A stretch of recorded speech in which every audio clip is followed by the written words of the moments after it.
नमस्कार प्यारे बच्चों, आज मैं आपको अंतिम खाते का एक प्रश्न हल सहित बताता हूं, जिसमें आपको व्यापार खाता, लाभानी खाता और आर्थिक चिट्ठा तैयार करना है। आइए आज मेरे साथ आप लोग समझें आर्थिक चिट्ठा कैसे बनाया जाता है।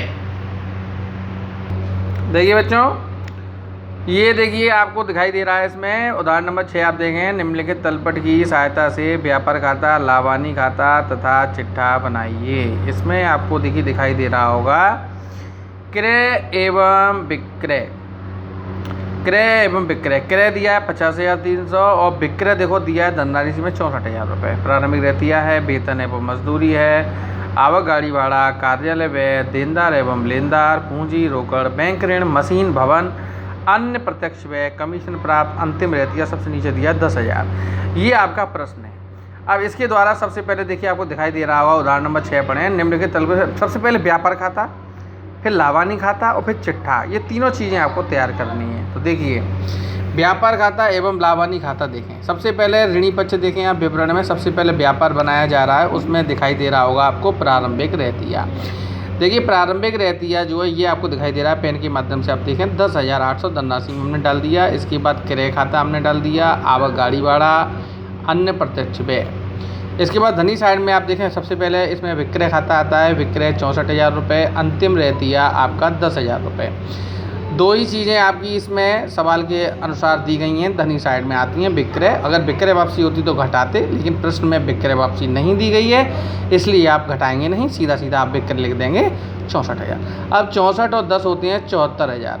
74,000 आप धनी साइड में लिख देंगे और 74,000 रुपये आप ऋणी साइड में लिख देंगे। अब इस 74,000 रुपये में से इस ऋणी साइड का कुल योग करके इस 74,000 में से घटा देंगे तो देखिए आपका सकल लाभ आगे ले गए 10,900।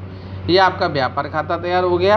अब इस 10,900 सकल लाभ को हम लाभानी में धनी साइड में लेके नीचे आ गए। देखिए ये आ गए, ये आ गया धनी लाभानी में 10,900 रुपये। इसके बाद जो मैंने आपको पहले बताया था कि जो भी चीज़ प्राप्त है, कमीशन प्राप्त है या जो भी चीज़ प्राप्त है वह लाभानी के धनी साइड में दिखाई जाती है। अब देखिए कमीशन प्राप्त है तो 1,800। देखिए ये प्रश्न में दिया गया है या कमीशन दिया गया होगा, देखिए 1,800, देखो ये लिखा है कमीशन प्राप्त 1,800। तो धनी साइड में तो हमने आपको धनी साइड में दिखा दिया कमीशन 1,800।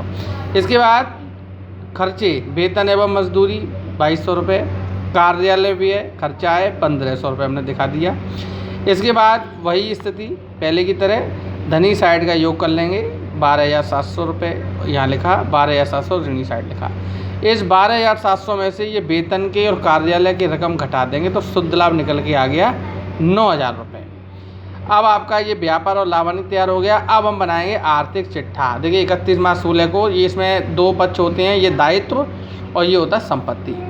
अब दायित्व पक्ष में हमारे दायित्व हैं, तो देखिए दायित्व हमारा क्या क्या है। सबसे पहले लेनदार 10,000 रुपये, बैंक ऋण 15,000 रुपये, पूंजी हमारी 60,000 रुपये दी गई है और शुद्ध लाभ हमारा निकल के आया कितना 9,000 रुपये।